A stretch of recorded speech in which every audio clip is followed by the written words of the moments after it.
Teman-teman, pada video-video sebelumnya kita sudah membahas tentang pernikahan. Kemudian untuk yang belum nikah, kita sangat menyarankan untuk segera akan menikah jika mampu, karena itu adalah ujian untuk menentukan apakah kita lelaki mampu menunaikan tugas sebagai seorang lelaki, dan wanita untuk menguji kesabarannya begitu. Jadi ujian dalam pernikahan adalah hal yang amat vital untuk menjalani kehidupan keseharian begitu.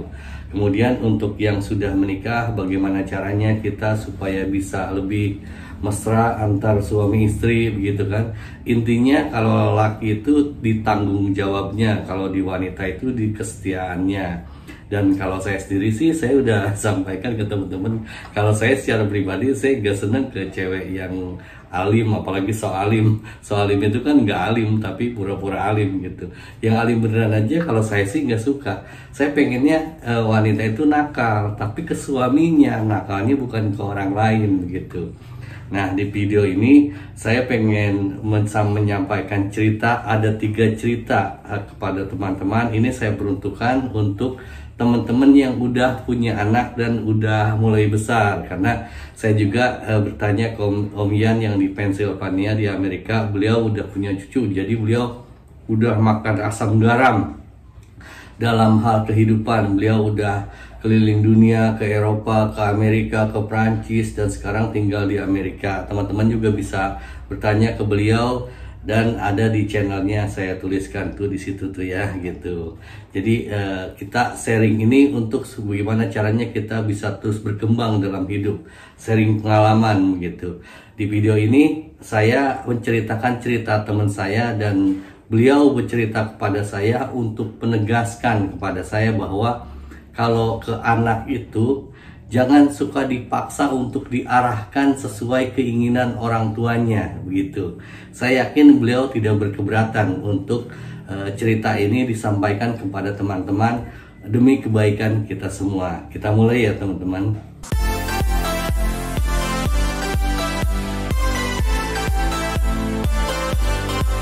Cerita pertama, beliau itu teman saya main tenis. Beliau itu adalah seorang pensiunan tentara, jadi militer lah beliau. Beliau mengikuti menapaki karirnya itu bukan dari terus misalnya akademi militer gitu, akademi kepolisian, keluar langsung letnan 2 terus enak gitu, enggak.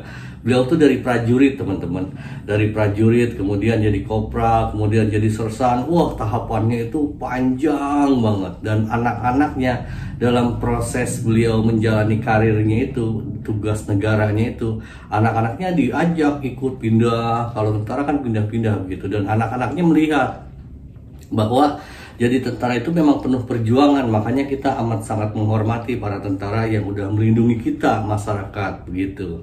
Nah, ketika teman saya itu udah mendekati mau pensiun, anaknya yang laki-laki diarahkan untuk coba masuk ke akademi militer, dan masuk. Tapi bukan keinginan anaknya. Apa yang terjadi? Jadi si anak itu pergi dari kesatrian, pulang sampai rumah sama bapaknya diomelin, "Le, kamu kok begini? Kamu tuh hidup kamu nanti kalau lulus di akademi militer bakal enak gitu, nggak kayak bapak."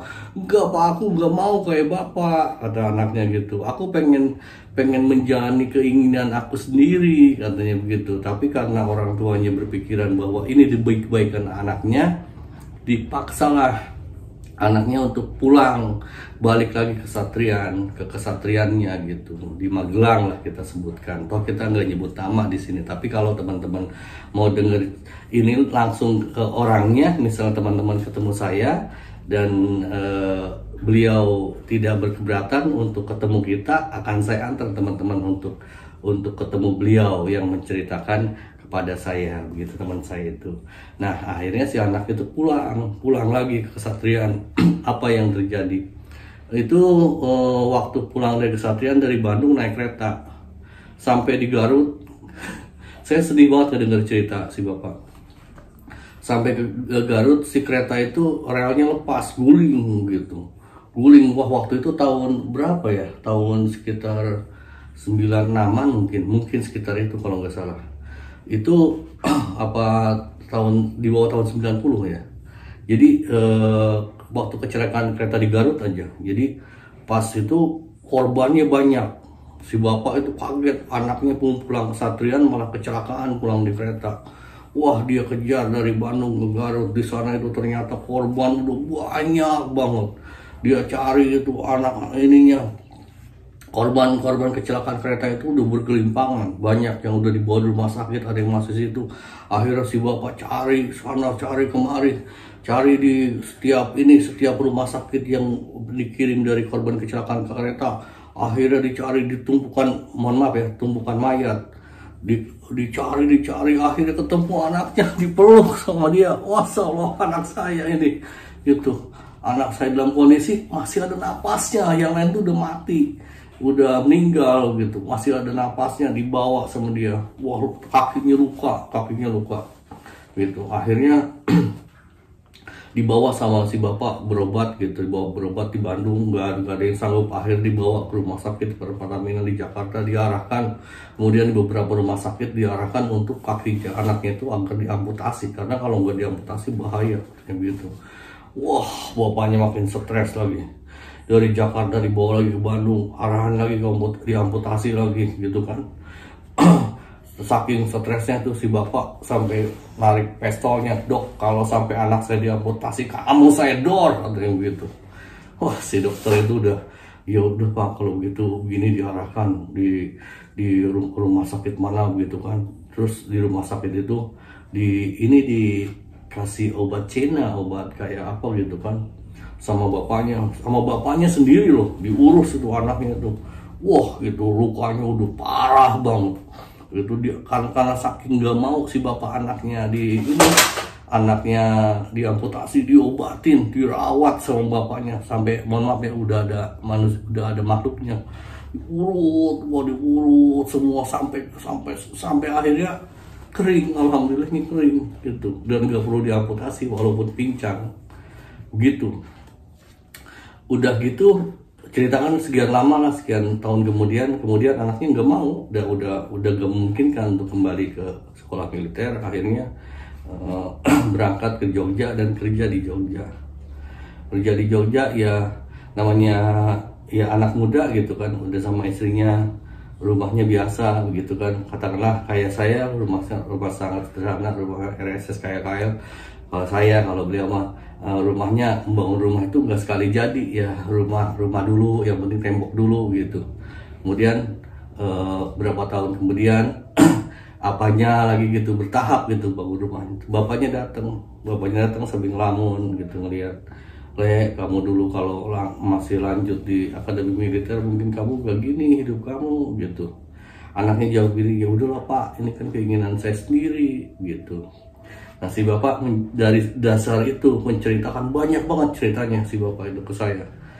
Teman-teman kalau merasa teman-teman banyak pengalaman, saya yakin pengalaman teman-teman dibanding beliau si bapak yang cerita ke saya itu nggak ada apa-apanya. Karena saya waktu ngobrol di rumahnya sampai jam 11 malam dan saya cerita di lapangan tenis, semuanya pada bingung. Semua juga mengakui bahwa nggak ada kita di tempat ini yang pengalamannya segila si bapak itu. Dia mohon maaf, daging apa yang belum pernah dimakan sama beliau waktu perang di Timur juga, segala makan juga dimakan. Ya mungkin gak sopan saya ceritakan di sini, tapi intinya saya pengen menggambarkan bahwa si bapak waktu itu ngomong ke saya, "Kada, kamu, anak-anak kamu," waktu itu anak saya masih 2, kan 3 ya, ada 2. Jangan pernah anak itu harus kemana sesuai keinginan orang tuanya, jangan. Harus keinginan dia sendiri. Itu saya masuk banget kotak saya, dan saya nggak pernah. Selama ini anak saya 2 udah lulus kuliah, satu sih masih SMA, yang suka lihat bolak-balik itu masih SMA. Dan saya tidak memaksakan kehendak saya, kemauan saya gitu. Itu saya mencari aja maunya apa gitu, maunya pengen di mana, pengen jurusan apa. Kalau sekolah, kalau bapak mampu biayai, akan bapak biayai. Kalau nggak mampu ya harap maklum, karena kondisi bapak kan makin lama makin tua kita itu gitu. Jadi intinya itu, jangan Jangan memaksakan anak untuk mengikuti keinginan orang tua di bidang apa, jangan gitu. Itu cerita pertama. Cerita kedua, kalau ini anaknya cewek, ini mah kejadian. Jadi si anak cewek ini, dia pengen kuliahnya itu waktu itu pengennya ekonomi, tapi bapaknya pengen anaknya jurusan hukum. Akhirnya si anak itu kuliah di jurusan hukum sampai jadi sarjana hukum dan kerja di instansi hukum. Itu tiap hari bapaknya diomel-omelin, gara-gara bapak ini saya jadi begini. Kan tahu sendiri teman-teman, kalau kita ngurusin hukum itu titik komanya aja harus bener loh. Titik koma salah itu bisa salah di hukum itu sepanjang waktu itu anak itu protes terus ke bapaknya, gara-gara bapak ini saya jadi begini gitu. Coba kalau saya dulu jurusan ekonomi, sarjana ekonomi, mungkin saya ngurusin duit gak ngurusin yang begini-beginian gitu. 2 buat saya. Kemudian 3, ini cerita pendek, tapi sama intinya, jangan mengarahkan anak untuk mengikuti keinginan kita. Anak-anak zaman sekarang kan katanya disebutnya generasi strawberry gitu, sensi, gampang tersinggung gitu, delikan itu apa ya, bahasa Sunda delikan sih, bahasa Amerika apaan ya, nggak tahu dah, pokoknya gampang tersinggung lah gitu. Jadi anaknya udah dikuliahin gitu kan, anaknya tuh malas-malasan kuliahnya. Kata si mamanya begini, kamu gimana sih, kamu disekolahin mahal-mahal, gak mau berangkat kuliah, bapak tuh capek, mama tuh capek nyari duit buat kuliahin kamu gitu. Jawaban anaknya apa? Jawaban anaknya begini, ya udah kalau capek gak usah kuliah, gak jadi gak kuliah. Udah serba salah jadi orang tua itu teman-teman.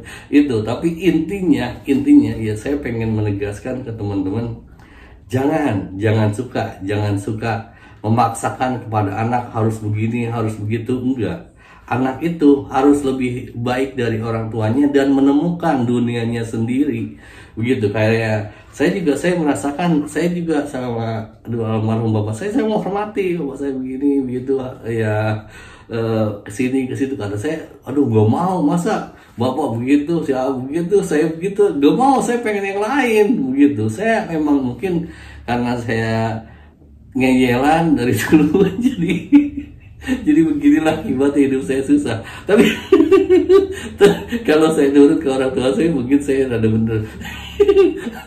Tapi ya itulah, kalau kita menjalaninya dengan keinginan kita sendiri, itu apapun segala kesulitan, segala macam penderitaan, itu kita bisa menjalani dengan enjoy.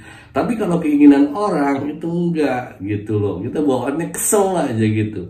Jadi begitu teman-teman, buat teman-teman yang udah pada jadi orang tua, saya sih mengajak yang mau ikut monggo, enggak monggo. Cuman saya menggambarkan bahwa jangan pernah memaksakan anak untuk mengikuti ke orang tuanya. Ada kan istilah di kita tuh, anak itu enggak bakalan, ibaratnya kayak buah itu enggak bakalan jauh dari pohonnya. Kalau saya membantah dari dulu, buah itu harus jauh dari pohonnya gitu.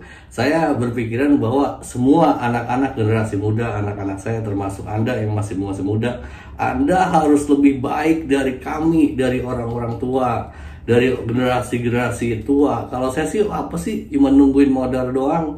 Tapi apa yang saya berikan untuk teman-teman adalah demi kebaikan teman-teman, supaya teman-teman lebih maju daripada kita gitu. Teman-teman, para suhu Ian, suhu Yogi, suhu Kardiwa TKH, dan teman-teman yang udah para senior mau ngasih komentar, monggo. Gimana caranya? Kalau saya sih mengarahkan kita memfasilitasi aja generasi muda dan jangan pernah memaksakan mereka supaya seperti kita. Begitu teman-teman yang saya sampaikan di video ini. Terima kasih, jaga kesehatan, awesome.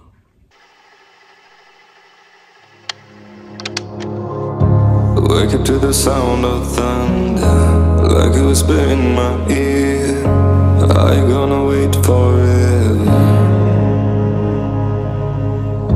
I can see the stars reflecting, the empty tires made of steel.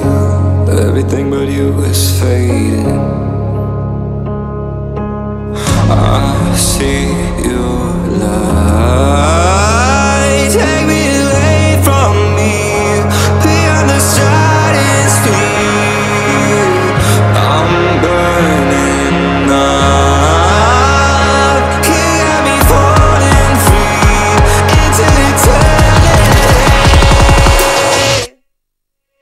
stare up my horizon.